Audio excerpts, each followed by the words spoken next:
안녕하세요. 절대갑TV의 명품 PD 한PD입니다. 자, 오늘 시장을 얘기하기 전에 초보자 중급자분들을 위해서 서론에서 주식에 관한 그 기본적인 것들, 본질적인 것들을 한 토막씩 이야기해 드리겠습니다. 매번 해 드릴 테니까 그 앞에 있는 내용들을 잘 이해하시고 받아들이면 될 것 같아요. 자, 이제 일단 주식을 해야 되나 말아야 되나. 자, 그것부터 고민을 하셔야 돼요. 사람들이 이 주식을 못하는 이유 중에 하나가 주변에 주식해서 돈 번 사람이 없어요. 자, 그래서 대부분이 주식 투자하면 실패한다. 자, 그래가지고 주식 투자하면 망한다. 주식 투자하면 뭐 아버지 돈까지 끌어다 써서 또 망한다. 이제 그런 그 경우가 많기 때문에 그리고 확률상으로도 주식 투자해서 돈을 벌으신 분들이 5%에서 한 10%, 그 정도 사이. 뭐 많이 버신 분들은 5%, 뭐 조금 버신 분들은 한 10% 사이. 자, 그것밖에 안 돼요. 자, 그만큼 주식 투자가 어렵다라는 거예요. 자, 이제 그런 거를 좀 알고 들어오셔야 돼. 자, 쉽게 돈을 벌겠다. 자, 그렇게 들어오시면 수업료 많이 내셔야 돼요. 자, 그런 점 반드시 좀 인지를 하셔야 돼요. 주식 투자에서 성공할 확률은 10%도 안 된다. 좀 더 보수적으로 보면 5%밖에 안 된다. 자, 그러면 그 5% 안에 들려면 얼마나 노력을 해야 되겠어요? 엄청난 노력을 해야 된다. 엄청난 노력. 시간과 머니를 많이 투자해야 된다라는 거예요. 자, 그러니까 시간 투자를 못하겠다. 공부에 대한 투자를 못하겠다 하신 분들은 아예 하지 마셔야 돼. 아예 하지 마셔라. 자, 그리고 부자가 돼야 되겠다. 기본적으로 나는 부자가 될 거야 라고 어떤 목표가 있는 사람들은 주식 투자는 중간에 시행착오가 있더라도 해야 돼요. 해야 된다. 주식 투자 이제 안 하시면 부자 될 기회가 별로 없어요. 그리고 주식 투자는 돈이 없어도 부자가 될 기회를 줘요. 유일하게 주는 시장이 또 주식 시장이에요. 그렇기 때문에 부자가 돼야 되겠다는 분들은 해야 되는 거고, 이건 뭐 누가 강요할 일은 아닌 것 같아요. 내가 부자가 돼야 되겠다라고 할 때는 이 자본주의에서 가장 평등하다고 할까요? 평등한 그 기회를 주는 데가 주식시장이다라는 거예요. 만약에 뭐 제 생각으로는 주식은 선택이 아닌 저는 필수라고 봐요. 어차피 거쳐가야 될 곳이다라는 거예요. 언젠간 주식 투자를 또 하게끔 돼 있거든요. 그리고 지금 시대에는 증권이 좀 예전보다는 다 굉장히 대중화되어 있어요. 접근성이 좋아졌다라는 거죠. 이 모바일 폰을 통해서 어떤 아이들에 대한 어떤 그 경제 교육, 재테크 교육을 어려서부터 시켜야 되거든요. 자, 그런 걸 시키지 않았기 때문에 늦깎이 시작해서 굉장히 좋은 결과를 못 내시는 분들이 많아요. 자, 그래서 어려서부터 아이들을 교육시킬 때 주식을 사주면서 뭐 선물을 주식으로 사주면서 그렇게 교육을 시켜가는 게 좋다. 자, 그리고 중요한 거는 건전하게 해야 돼요. 건전하게. 주식 투자를 통해서 단기간에 돈을 많이 벌겠다 그러면 안 돼요. 그러면 필패하는 거고, 가장 좋은 방법은 초보자들은 가격을 한 번에 다 산다고 생각하면 안 되고 나누어서 사야 된다. 나누어서. 꼭 그 가격이 저점이다라고 생각하고 사야 된다라는 거예요. 근데 저점이다라고 하고 사도 그게 거기서 계속 떨어져요. 그러면 또 분할 매수해야 되고 또 빠지면 또 분할 매수해야 되고, 그런 식으로 시간을 분배하고 가격을 분배하고 또는 종목을 분배하고, 자, 그렇게 해서 분산을 해서 초보자들은 투자하시길 권해요.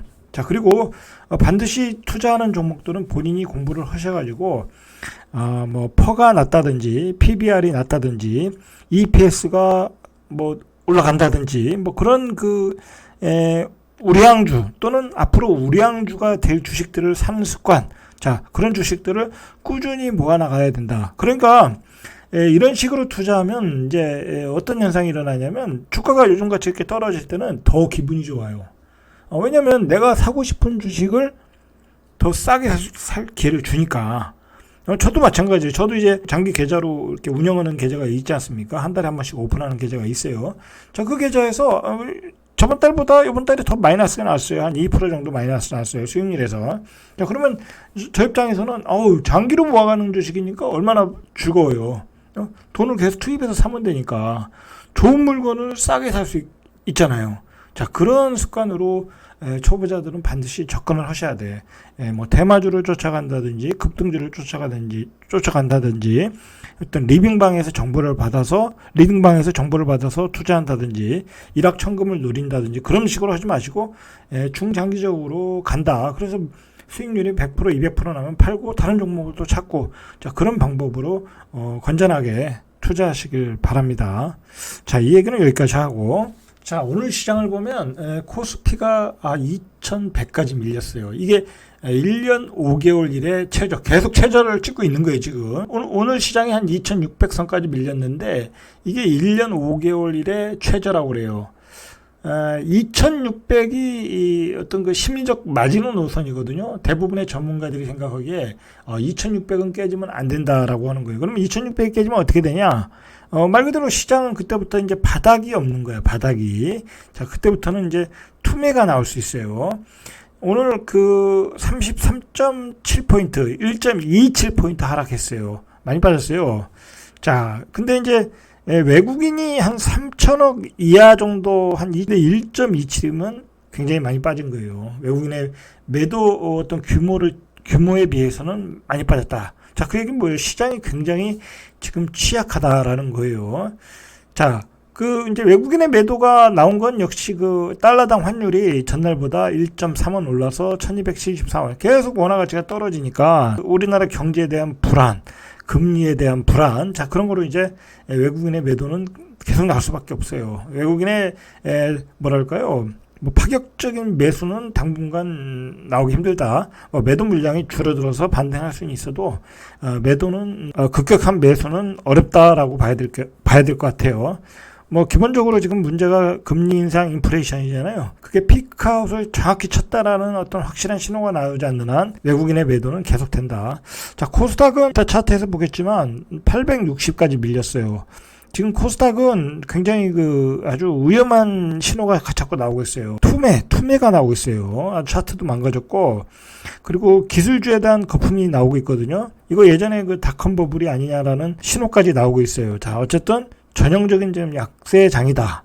3천억을 매도했는데 1.27포인트가 하락한 전형적인 약세장이다라고 보시면 될 것 같아요. 짤하게 생각할 거 없어요. 딱 이거예요. 긴축을 하겠다는 거고, 연준이 긴축을 하겠다는 거고, 자, 거기에 따라서 미 국채 금리가 폭등을 하고 있고, 자, 거기다 대고 또 중국이 봉쇄 조치를 취하니까 공급망이 깨졌고, 자, 그러다 보니까 미국 선물은 또 약세이고, 자, 금리는 올라가고 달러당 그 원화 환율은 떨어지고, 자, 그러니까 결국은 이렇게 약세장을 만들었다라고 봐야 되겠죠. 자, 그러니까 인플레이션과 금리가 해결돼야만 이 약세장이 강세장으로 바뀔 수가 있는 거예요. 딱 그것만 기억하시고 보면 돼. 자, 그게 해결이 안 되면 나오는 반등은 다 기술적 반등이라고 보면 돼요. 낙폭 과대 기술적 반등. 자, 그러니까 이런 구간에서는 일반인들이 할 수 있는 것은 그냥 저점 매수밖에 없어요. 조금씩 물량을 사들어가는 수밖에 없어요. 아니면 뭐 많은 돈을 운영하시는 분들은, 트레이딩 하시는 분들은 저점에 사서 고점에 패고 나오는 거.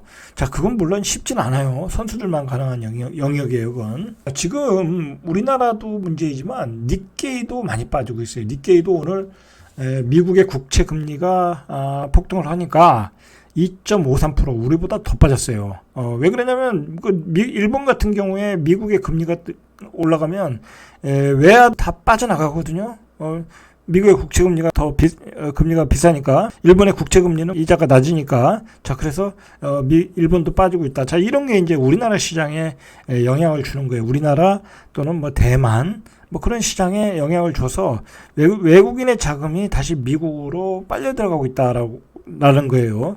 자, 거기다 대고 요즘 그 러시아산 원유 수입 금지 조치를 지금 발표를 하고 있잖아요. 좀 유럽도 그렇게 하고, 지금 우크라이나 전쟁이 났는데 러시아가 제재를 받았는데도 경제적으로 전혀 위축이 안 된다는 거야. 그 나라는 뭐 원유를 먹고 사는 나라니까, 원유와 천연가스를 먹고 사는 나라인데 별로 지장을 받지 않고 있다라는 거야. 참, 그 문제죠. 자, 그러니까 이제 미국 입장에서는 그 원유 수입 금지 조치를 좀 취해야 되겠다라고 조치를 준비 중이다 보니까, 자, 그게 또 원유 가격을 폭등시키고 인플레이션을 또 유발하다라는 거야. 자, 그러니까 러시아 우크라이나 전쟁이 끝나야지만 뭔가 강세장이 이루어지겠다라는 게 이런 이유예요, 바로. 자, 그래서 오늘 코스피 시장에서 외국인과 기관 투자자가 각각 2,267억 원 그리고 1,436억 원 매도했어요. 자, 외국인이 2,267억 정도 매도를 했는데 1.27포인트 빠졌다. 장이 무지하게 약세장인 거예요. 자, 그런 데다가 뭐 코스피는 뭐 전저점을 좀 지킬 가능성이 있다 치더라도 이 코스닥은 지금 굉장히 그 떨어지는 각도가 급해요. 지금 미국의 그 아마존, 뭐 우버, 그다음에 구글 그런 그 빅테크 기업들이 폭락을 하다 보니까 지금 코스닥 주식이 뭐랄까 바닥을 못 잡고 있어요. 자, 코스닥이 전바닥을 지킬 수 있을까? 이게 관건인데 당분간은 어렵다. 반등해도 짧게 반등, 다시 하락할 가능성이 높다. 자, 그래서 제가 코스닥은 반등하면 팔아라. 대형주들, 아니면 또 빅테크 주식들. 코스닥 시장에서도 개인이 952억 원 매수, 외국인과 기관이 162억, 762억 매도했어요. 자, 코스닥 분위기, 차트 너무 안 좋아요.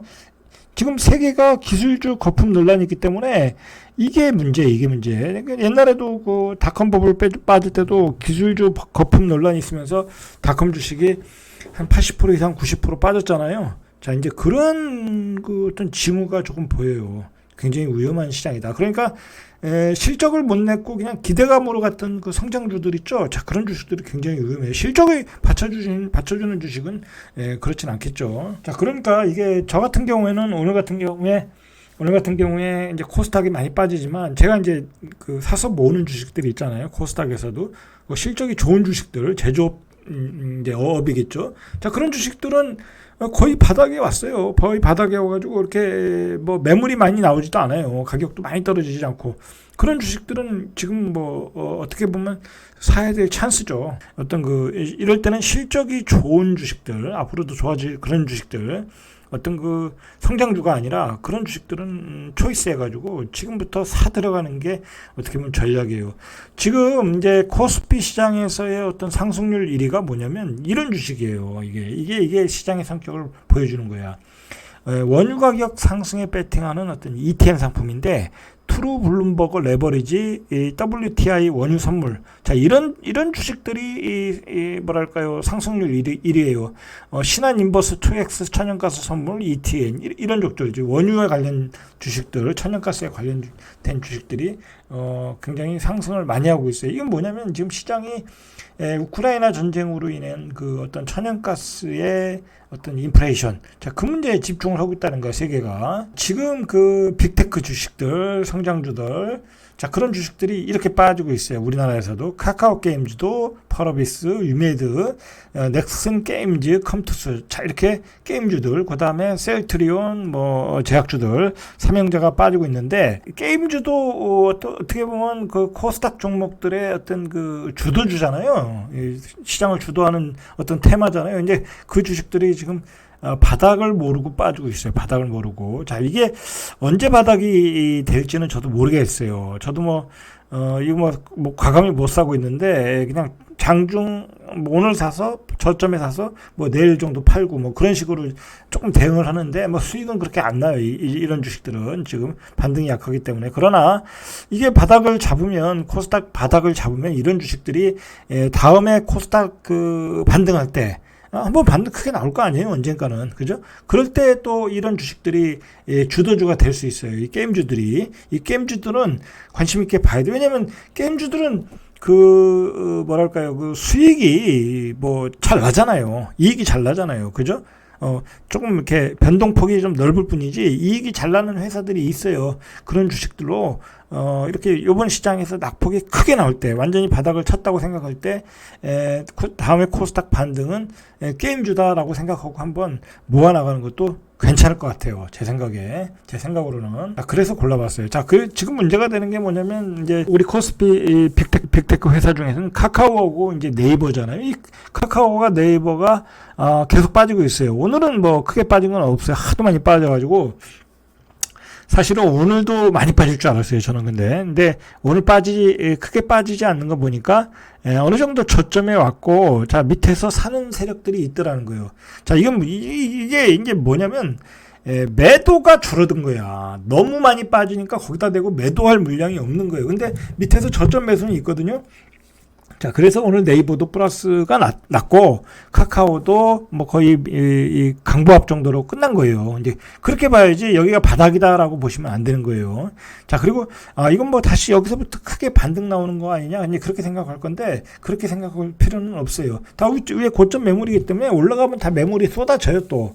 우수수 쏟아진단 말이에요. 대기했던 매물들이. 자, 그렇게 보셔야 돼요. 그렇다고 올라갈 때, 이게 다시 주도주다, 이게 다시 성장성이 좋다고 우르르 들어오지 않잖아요. 그러니까 이런 주식들은 이미 수급이 깨진 거야. 자, 깨진 거니까 반등씩 매도해라. 반등씩 매도해라. 항상 얘기 드려요. 자, 올해 들어서 카카오그룹주가 시가총액이 35조 원이 증발했대요. 자, 증권가에서는 카카오그룹의 성장성에 의문을 제기하고 있다. 한국거래소에 따르면 올 들어 이달까지 카카오뱅크, 카카오페이, 카카오게임즈 이 4개 종목의 시가총액이 35조 한 2,300억 정도가 날라갔다. 카카오는 이 기간 동안에 13조 5,110억 원 감소했다. 자, 카카오페이 같은 경우는 상장 이래 최저가예요. 신저가예요. 9만 뭐 얼마인데 6천 원인가요? 한 4천 원 빠져가지고. 자, 저도 오늘 한번 사볼까 생각을 해봤는데 도저히 못 사겠더라고요. 바닥을 모르니까. 이게 여기서 뭐 5만 원 갈지 3만 원 갈지 어떻게 알겠냐고.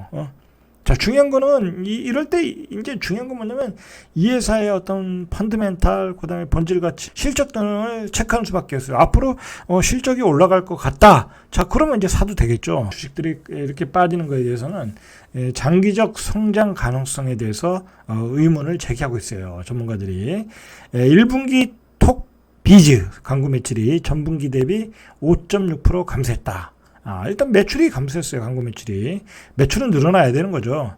자, 카카오페이 같은 경우에는 자회사인 카카오페이 증권의 홀세일 법인 영업 매출이 둔화되는 등 수입성이 개선되지 않고 있다. 뭐 별로 이렇게. 자, 지난달 서비스를 개시한 카카오페이의 모바일 트레이닝 시스템. 자, 이게 높은 성장률을 증명해야 주식의 반등이 필요하다라는 거예요. 자, 그러니까 이런 주식의 바닥을 잡으려면 이런 그 새로운 환경에서 진짜 실질적으로 매출로 이어지고 영업이익이 증가로 이어지는지를 면밀하게 봐야 돼요. 자, 그렇게 보고 판단해야 돼요. 그냥 차트만 보고 판단할 일이 아니에요. 이제는 성장으로 가는 게 아니라 이제 매출을 보여줘야 돼. 이 카카오그룹의 주식들은 그걸 보여주는지 계속 그 관찰이 필요하겠죠. 특징주 중에 하나가 이 SK 스퀘어 신저가예요. 이거 엄청나게 빠졌거든요. 한번 차트를 보시죠. 자, 일봉으로 보시죠. 자, 이게 바닥이 4만 9천 원 정도, 전바닥이 뭐 고점 대비는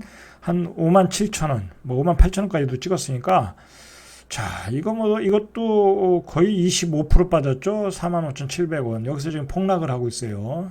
자, 폭락을 하고 있어요. 자, 이게 이제 SK텔레콤 회사에서 인적 분할하는 회사죠. 인적 분할하는 회사죠. 자, 이렇게 빠지고 있다. 자, SK도 오늘 많이 빠졌어요. 그동안 잘 가다가 오늘 많이 빠졌어요. SK그룹이 전반적으로 약세했어요. 자, 이게 왜 SK그룹 주식들이 왜 약세를 했냐면, 자회사 그 SK 쉴더스라는 회사가 있어요. 이게 ADT 캡스라고 경비 보안 회사예요. 이게 S1 같은 회사죠. 근데 이게 상장을 하려다가 공모가가 기관 수요에서 적정 가격이 안 나왔어요.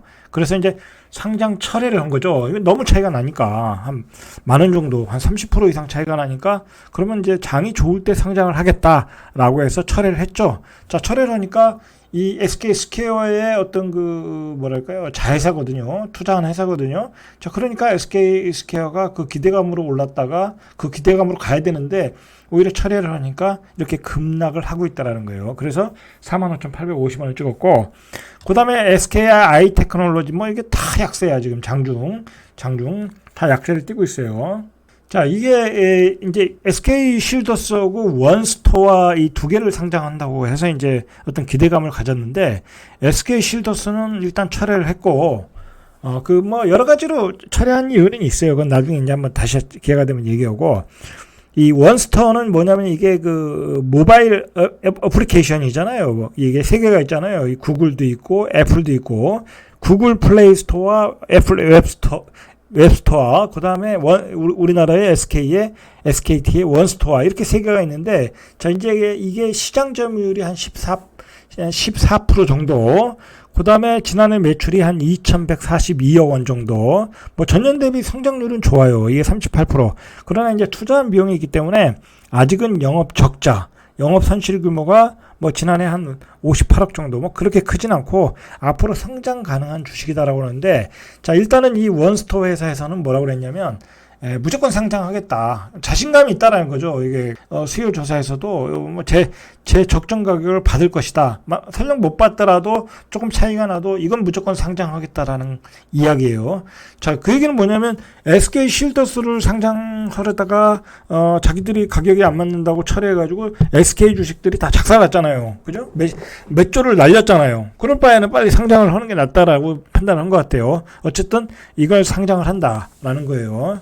자, 그래서 이제 상장 철회는 없다고 하니까 SK 주식들은 이제 요게 언제 상장을 하냐면 상장은 23일 날 하고, 이게 666만 주를 공모를 하고 희망 공모가 밴드가 34,300원에서 41,700원. 자, 요 정도에 나면 이제 상장을 하겠다라는 거예요. 상장 후 시가총액은 공모가 상당 기준 뭐 1조 1천억 원 정도. 자, 그리고 대표 주관사가 NH증권, KB증권, SK증권. 자, 그러면 예를 들어서 SK 관련 주식들은 이 원스타가 기관 수요에서 어떤 그 좋은 가격이 나오면 그대로 또 반등할 가능성이 많죠. 그런 관점에서 이제 SK 주식들은 한번 반등 시에 주가가 반등 타임을 잡으시려면 원스토어의 기관 수요 예측 조사에서 이렇게 원스토어에서 생각한 금액이 나오느냐, 자 그것 보고 판단하시고 진입을 하시면 될 것 같아요. 제가 보기엔. 자, 아까도 제가 이제 게임주는 얘기했지만 게임주 같은 경우에는 많이 빠졌거든요. 자, 그리고 코스닥이 앞으로 어느 정도 빠질지 모르지만 반등 시에 어떤 주도주로서 한번 관심을 갖고 보자. 뭐 그 정도로 이야기를 마무리해 볼게요. 자, 다음에 차트를 한번 보시죠. 자, 이게 코스닥 차트예요. 자, 코스닥 차트는 그래도 전바닥이 있어요. 838. 그러니까 지금 나스닥 선물이 많이 빠지고 있거든요. 지금 나스닥 선물이 한 2포인트 이상 빠지고 있으니까 일단은 내일 이 838포인트가 빠진 날 보셔야 되겠죠. 자, 이 838포인트를 지지하나, 837이나 7 정도를 지지하나 내일 확인이 필요한 것 같아요. 그런데 지금 떨어지는 각도가 조금 투매 각도예요. 투매 각도니까 내일도 거의 뭐 이제 코스피도 지금 2590 정도. 자, 2590이면 내일 20포인트 빠지면 전바닥이 깨지는 거예요. 그러니까 만약에 오늘 나스닥이 크게 빠지면 내일도 투매가 나올 수 있어요. 자, 그런데 이게 지금 분위기상 차트는 굉장히 안 좋아. 이 전바닥을 거의 깰 분위기예요. 왜 그러냐면 여기서 이제 개바락이 나왔잖아요. 이거 뭐 그냥 개바락 나오고 긴 양봉이 나오고, 자 이렇게 되면 긴 음봉이 나온 거죠. 긴 음봉이 나스닥 시장이 크게 반등하지 않는 한 3개 정도 나올 수 있어요. 그렇게 되면 이거 잘못하면은 2550까지 밀리게 돼 있어요. 2550, 2500 초반까지 밀리게 된다는 거예요. 그러면 그때는 이제 바닥이라고 봐야죠. 단기 바닥이라고 봐야죠. 단기 바닥. 그때는 단기 바닥이라고 봐야 돼요. 뭐 거기서 2400까지 그대로 빠질 수는 없잖아요. 만약에 그대로 빠지면 2400이 바닥이니까 그때는 그냥 돈을 싸들고 와서 사야 되는 거고. 자, 그러나 한 2550 정도에서 단기 바닥에서 반등을 주고 다시 이제 방향을 잡겠죠. 예, 장은 그렇게 보시면 될 것 같아요. 자, 그러면 이제 대형주들 한번 보시죠. 자, 그나마 지금 장을 버티고 있는 게 삼성전자. 오늘 삼성전자는 많이 안 빠졌어요. 한 400원 정도 빠졌는데 장을 잘 버텼는데, 삼성전자가 많이 안 빠진 이유는 간단해요. 외국인들이 이 매도 물량이 적었어요. 기관하고 외국인들이. 외국인들이 전체적으로 다 매도를 했다라는 얘기예요. 삼성전자만 매도한 게 아니라 오히려 삼성전자의 매도 물량은 적었다. 그러나 이제 내일 삼성전자의 매도 물량이 이제 얼마나 나오느냐 이제 그게 문제겠죠. 뭐 내일도 만약에 삼성전자에 뭐 400만 주 이상 매도가 나왔다 그러면 이거는 또 전저점을 위협할 가능성이 있어요. 그러나 현재로 봐서는 뭐 요즘 최근 거래로 봐서는 삼성전자의 그 매도 물량은 줄고 있는 게 추세예요. LG 에너지 솔루션 이건 뭐 차트가 흘러서 전바닥을 확인하러 무조건 가야 돼요. 그러니까 이 주식은 뭐 건드리지 말라고 제가 그랬죠. 여기서부터 먹을 게 없다. 건드리지 말아라. 이 주식은 건드리면 안 돼요. 전바닥에 가서 확인하나 안 하나 봐야 돼요.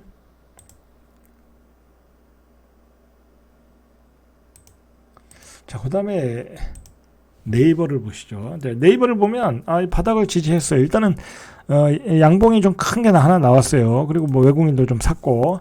자, 일단은 여기서 이제 올라갈 수 있나 이제 확인을 하는 게 중요하지. 올라갈 때 매수가 들어오는 게 중요해요. 밑에서 사는 건 중요한 게 아니에요. 올라갈 때 외국인들과 기관들의 어떤 급격한 매수가 들어오나 이제 그걸 보셔야 되겠죠. 자, 현대차. 제가 현대차는 이미 여기서 시세를 한번 크게 냈고 그 전 상승장에서 어떤 그 상승을 이끌어 갔다가 장이 빠질 때는 같이 빠질 것이다라고 봤죠. 많이 빠지지는 않고 있어요. 그러나 이게 이러다 또 크게 빠질 수 있으니까 이런 거는 이제 건드리지 않는 게 좋겠죠. 건드리지 않는 게 좋다. 자, LG화학은 일단 요 선에서 46만 원 선에서 바닥을 잡고 있어요. 그러니까 아마도 떨어져도 이 정도 선에서는 뭐 바닥을 잡을 수 있을 것 같아요. 한 46만 원 정도에서. 자, 이걸 확인하는 거 보고 다시 사면 되겠죠. 지금은 살 타임이 아닌 것 같아요. 지금은 차트가 다시 이제 밑으로 내려올 확률이 높기 때문에 지금은 아니다. 포스코도 이게 자, 여기 이제 27만 5천 원. 자, 이걸 결국은 이제 확인을 해야 되겠죠.